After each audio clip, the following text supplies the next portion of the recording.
Bonjour, une vidéo aujourd'hui plus spécifiquement destinée aux étudiants du DUT informatique de l'université Paul Sabatier dans le cadre du premier semestre du module 11.05.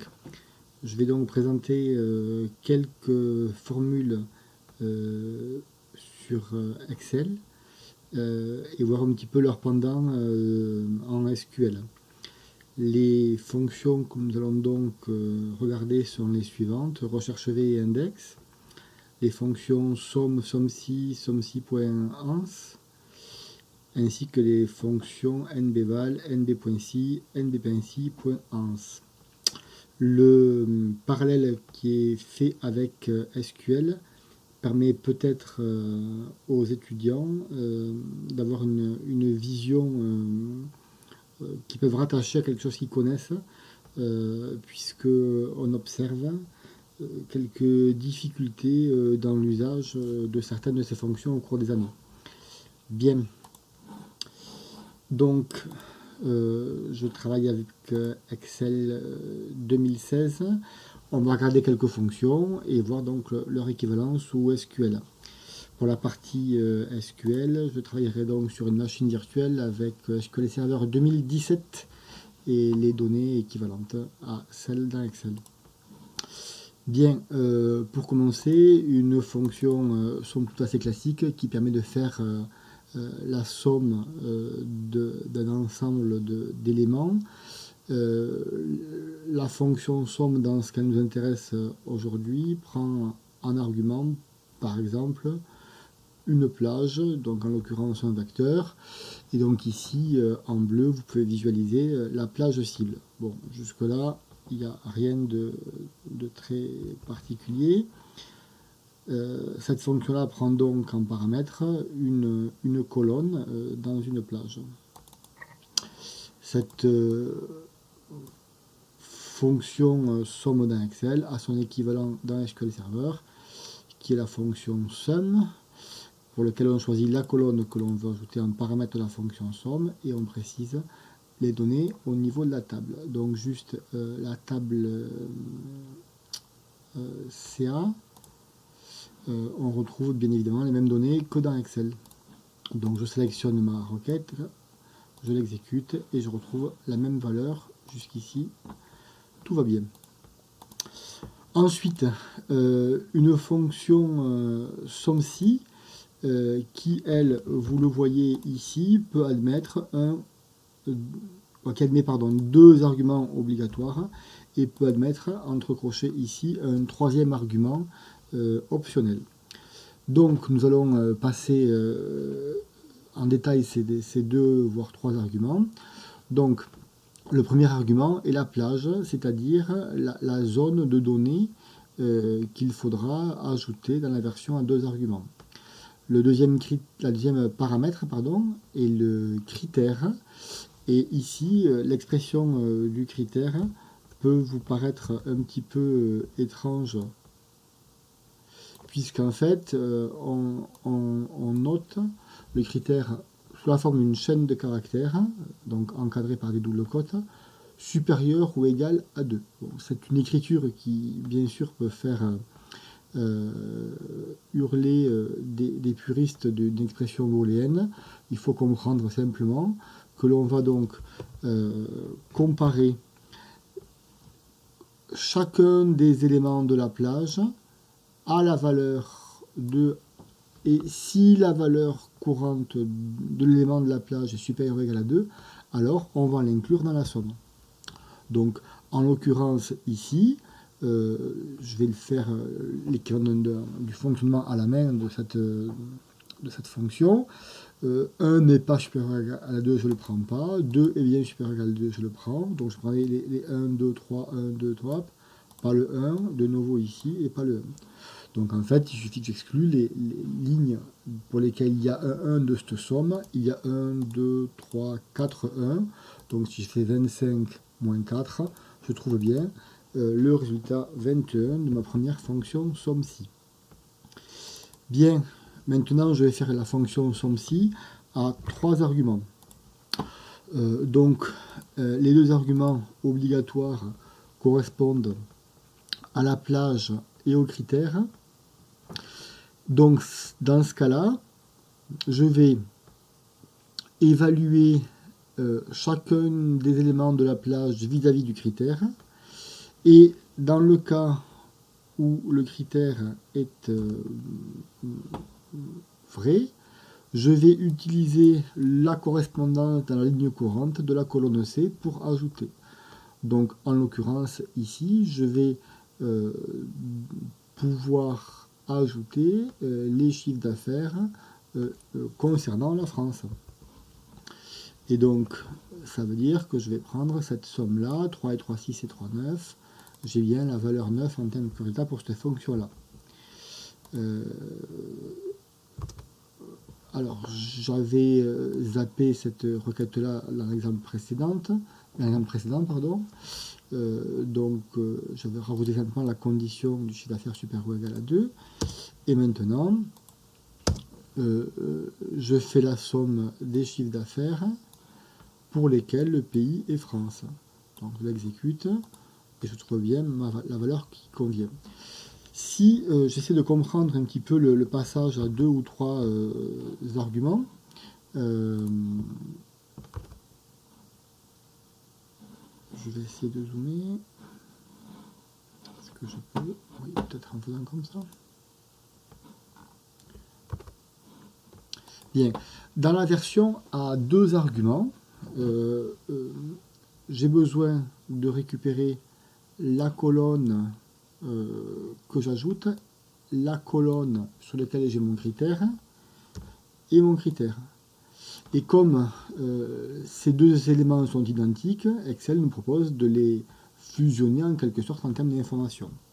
En revanche, dans la version du SOMSI avec 3 arguments, j'ai besoin du nom de la colonne sur laquelle j'ai fait la somme, de la colonne sur laquelle j'ai fait les critères, et bien évidemment, comme tout à l'heure, le critère sur lequel j'ajoute. Donc, si je reviens sur Excel, cela me permet bien de comprendre la version avec 2 ou 3 arguments. Pour mémoire, dans Excel 2016, il y a un lien hypertexte dans le petit élément qui s'affiche sous la fonction quand vous la saisissez, de façon à aller sur Internet récupérer des informations sur la fonction, avec des exemples, voire même des vidéos. Bien, ici c'est équivalent à l'exemple précédent, simplement je change un critère. Tout à l'heure j'avais un critère texte, là j'ai un critère valeur, et donc je peux me permettre d'omettre les doubles cotes pour le critère. Je retrouve bien évidemment la même chose au niveau de SQL, et bien évidemment je retrouve donc la même valeur qui est 5. Bien, ensuite il y a une autre fonction qui peut être intéressante, qui s'appelle somme.si.ans. Si je regarde un petit peu les spécifications de cette fonction, somme.si.ans, on précise ici une plage, et ensuite il y a noté en même temps plage critère 1, donc ici ça concerne le critère 1, puis par exemple ensuite, plage critère 2, critère 2. Bien, vous noterez que la partie optionnelle commence dans cette zone-là, puisque c'est ici qu'elle est crochée. Donc dans la version minimale de SOMSI.ans, on va avoir une plage de somme, une plage de critères et un critère, ce qui correspond exactement à la fonction SOMSI à 3 arguments. Bien, je reviens sur la fonction avec maintenant un peu plus que 3 arguments. Le premier argument, plage somme, c'est la somme des chiffres d'affaires, pardon, c'est la colonne des chiffres d'affaires que je vais ajouter. Et ensuite, je vais préciser 2 arguments et la plage. Donc, dans la plage A2 à 13, je vais prendre les valeurs qui correspondent à la chaîne France. Et dans la plage B2, B13, je vais prendre les valeurs qui correspondent à 2014. Cette fonction avec ces paramètres-là devrait donc me permettre de récupérer le chiffre d'affaires pour la France en 2014. Et donc, j'ai 1 ici, France 2014, j'ai bien ici mon chiffre d'affaires. Très bien. On va voir le fonctionnement maintenant avec SQL Server. Ben voilà, la requête elle est là, je l'exécute et j'ai bien la même valeur ici qui arrive. Alors j'attire votre attention sur le fait que ici j'ai mis un connecteur AND. Et c'est le connecteur par défaut en fait dans la fonction somme.si.ans. Utiliser des OR dans la somme.si.ans semble être assez compliqué. Bien, j'attire votre attention sur une chose quand même, c'est que si je souhaitais, par exemple, si je pensais qu'avec avec somme.si.ins, je pourrais noter le OR avec un élément comme ça.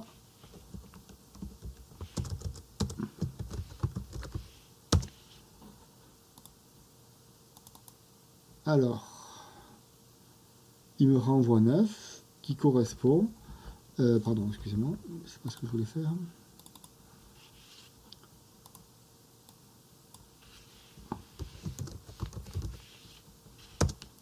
Si je voulais avoir les éléments qui correspondent à la France, et je dis en français et l'Italie, ce qui serait compréhensible en français, la fonction renvoie 0, parce qu'en fait c'est bien un AND.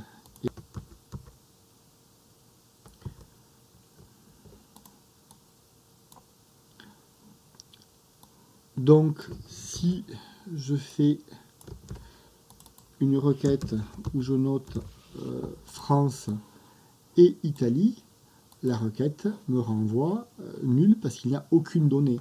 En effet, quand j'évalue ligne par ligne les enregistrements correspondant à pays, à aucun moment je ne peux trouver un enregistrement qui serait à la fois France et Italie.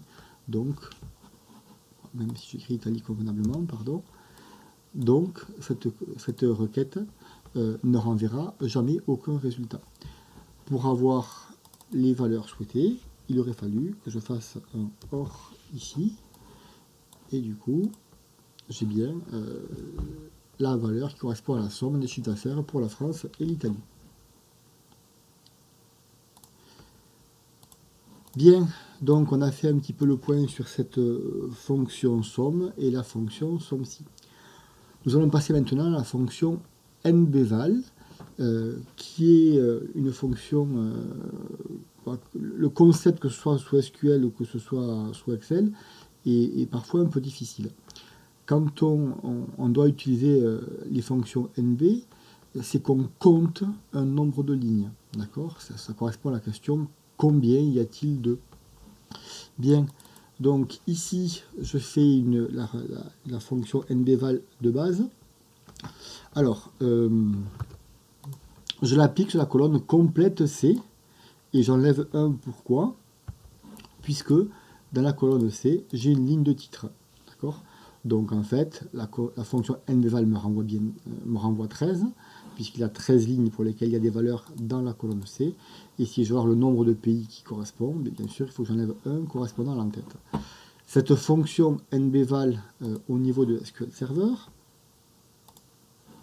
correspond à la fonction count. Donc si j'exécute select count from ma table, je retrouve bien 12 qui correspond au nombre de lignes. On a une fonction équivalente. On peut rajouter une partie dans la fonction avec le si, de la même façon qu'on a le somme-si. Donc ici, comme tout à l'heure, je précise ma colonne, ma plage, et je précise mon deuxième argument, qui est le critère de sélection. Donc encore une fois, égal 1, ça ne voudrait pas dire grand chose, mais ça veut dire simplement que je compte l'élément dans mon décompte du nombre d'éléments si l'élément en question a la valeur 1. Donc ici, quand je compte le nombre de 1 dans ma colonne C, je trouve bien 4, et pour mémoire, on a bien 25 égale 21 plus 4. Ici, je vous rappelle qu'on avait pris ceux qui étaient supérieurs ou égaux à 2. Ici, on a ceux qui sont égaux à 1. Et donc, la somme de ceux qui sont égaux à 1 et ceux qui sont supérieurs à égaux à 2 donne bien 25. Bien, on va voir celle-là en SQL. Ben voilà, ça s'écrit assez de façon équivalente. Select count from ma table, where ma condition CA égale 1. Je l'exécute et j'ai bien la même réponse. Parfait. Dans Excel, pour finir, je montre la fonction nvc.ans qui permet encore une fois de combiner les critères avec une conjonction, donc avec un et. Ici, ça sert effectivement pas grand chose, mais je vais compter les éléments pour lesquels il y aurait France et 2014. Par rapport à mes données, bien évidemment, cette fonction renvoie 1 et simplement au niveau de SQL, on a l'équivalent où on va avoir la France et 1 qui renvoie, et 2014 qui renvoie une ligne. Bien. Nous allons maintenant passer au deuxième ensemble de fonctions, les fonctions index et recherche V. Alors, je vais noter ici la zone de texte. La fonction index renvoie un élément dans un tableau en fonction de ses coordonnées dans le tableau, dans la plage. Par défaut, la colonne est 1. Si l'indice de recherche est en dehors de la plage, la fonction renvoiera dièse valeur pour dire qu'il y a une erreur. Donc, mes données ici sont issues de Wikipédia, je crois. J'ai donc la liste des départements avec leur code INSEE. Bon, il n'y a pas les zéros pour les premiers départements. Le nom du département et la préfecture. Donc ici, dans la zone jaune, je note simplement à la main un numéro de département, 1 par exemple. Et on va regarder maintenant cette fonction index, comment elle se comporte. Donc la fonction index, elle va faire référence à la plage donnée, qui apparaît en bleu ici tagué. Elle va prendre en parallèle, comme deuxième argument, le numéro de la ligne dans la plage.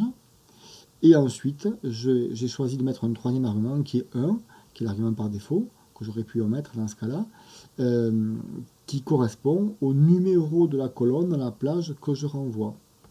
Donc, en l'occurrence, dans la plage en bleu, si je cherche la première ligne et première colonne, ça devrait me renvoyer 1. Donc ici, quand je mets 1, j'ai bien 1.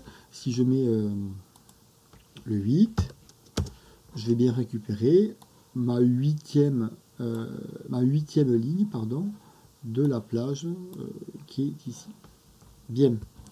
Pour récupérer une deuxième colonne, j'ai copié exactement le début de la fonction et simplement ici, je vais récupérer la deuxième colonne donc qui correspond ici à la préfecture. Donc je recommence, si je prends la ligne 2 en fait de ma plage, je vais récupérer dans l'Aisne la préfecture qui est là. Bien, cette fonction index est intéressante dans le cas où on a, j'ai envie de dire, des petites données pour lesquelles on n'a pas d'identifiant. C'est une fonction qu'à titre personnel, j'utilise quasiment jamais. Bien, nous allons maintenant passer à recherche V. Recherche V, c'est une fonction d'abord, recherche V, ça veut dire recherche verticale. Ça veut dire quoi? Ça veut dire que dans une plage, je vais rechercher en descendant, chercher une valeur et récupérer un numéro de colonne au choix, sachant que le numéro de colonne sera numéroté à partir de la première plage. Donc ça veut dire que dans ce cas-là, tout de suite, alors les arguments, on va lister les arguments ici. Donc la valeur cherchée, et on verra tout à l'heure, c'est important d'avoir un index, la plage de recherche, le numéro de la colonne en retour, et valeur proche ici, c'est un argument optionnel que je vous invite à mettre tout le temps en faux pour éviter d'avoir des catastrophes. Bien, donc maintenant je me reviens sur mes arguments. $F2, c'est la zone en jaune, donc c'est le numéro ou le numéro initial du département que je cherche. À $3, $103, c'est ma plage de recherche. Et là, pour le coup, j'inclus la partie avec les codes de département. 2, c'est pour dire que je veux la deuxième colonne de ma plage. Donc, si ici c'est la première, ici j'ai bien la deuxième, donc le département. Et comme je l'ai évoqué tout à l'heure, je mets absolument toujours le dernier argument, bien qu'il soit optionnel, à faux. Donc ici, si je recherche le département 31, j'ai bien récupéré ici Haute-Garonne. Alors vous remarquez que ici, mon index, il est plus bon, puisqu'en fait, en ce qui concerne la Corse, qui était initialement le département numéro 20, a été découpé en 2 départements de A et de B. Donc les index ne correspondent plus, il n'y a plus un département par numéro, puisqu'ici en fait c'est plus des numéros, c'est des codes de département. Voilà, si je veux récupérer le nom de la préfecture, je reprends exactement la même formule et simplement je change le numéro de la colonne en retour. Tout à l'heure j'ai récupéré la deuxième colonne pour le département, ici je récupère la troisième colonne pour la préfecture. Cette fonction-là, utilisée dans SQL, ça correspond à faire un select avec là où les colonnes qui nous intéressent et en mettant un critère de recherche sur le where avec le code département. Donc cette fonction, c'est une des fonctions de base sur le SQL. D'accord, les premières fonctions qu'on étudie en SQL. Bien, une remarque pour les cas d'erreur. Donc, si je cherche le 0e élément dans la plage avec l'index, il me dira il est hors de ma plage, il répondra dièse valeur. Et si je cherche un département qui n'existe pas, la fonction recherche V renverra dièse NA. J'attire votre attention sur le fait qu'il y a une fonction qui s'appelle etNA, qui prend en argument un paramètre et qui répondra vrai ou faux selon que la valeur est trouvée dans la recherche. Je vais maintenant donner un petit bonus pour pouvoir faire ceci assez facilement dans mon interface, à savoir, je sélectionne un département et je vais afficher ici la préfecture de ce département-là. Donc pour ça, j'ai au préalable affiché l'onglet développeur et je vais donc insérer un contrôleur ActiveX avec une liste déroulante. Dans les propriétés de ce contrôle ActiveX, je vais devoir préciser 2 choses. La première, c'est list fill range, donc la plage des cellules qui contient ce que je vais afficher dans ma combo box. En l'occurrence, je vais afficher la liste des départements. Donc je vais pouvoir noter ici A3, A103. Et ensuite, on n'est pas sur de la programmation avec beaucoup de paramètres. Je vais devoir ici simplement préciser la cellule dans laquelle je vais écrire ce qui a été sélectionné. Donc je vais par exemple noter J10. Voilà. Je peux maintenant activer la liste ici. Et donc vous voyez... Alors je fais une bêtise, pardon. J'ai dû prendre A au lieu de prendre B.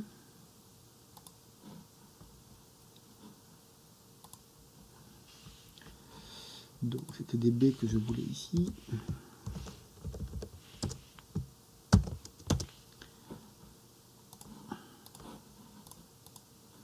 Voilà, donc je retrouve bien mes valeurs. Et en fait, dans la cellule que j'ai sélectionnée, s'affiche l'élément que j'ai choisi dans ma liste. Bien, maintenant, je vais essayer d'afficher la préfecture correspondant à ce département. Pour ça, je vais utiliser la fonction recherche V.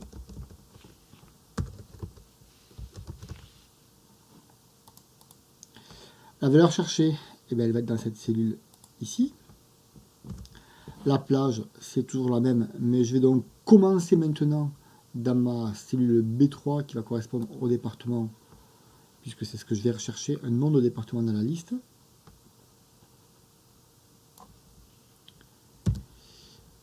Pour continuer, je vais préciser le numéro de la colonne qui m'intéresse, en l'occurrence, ça va être la colonne 2, pour avoir la préfecture.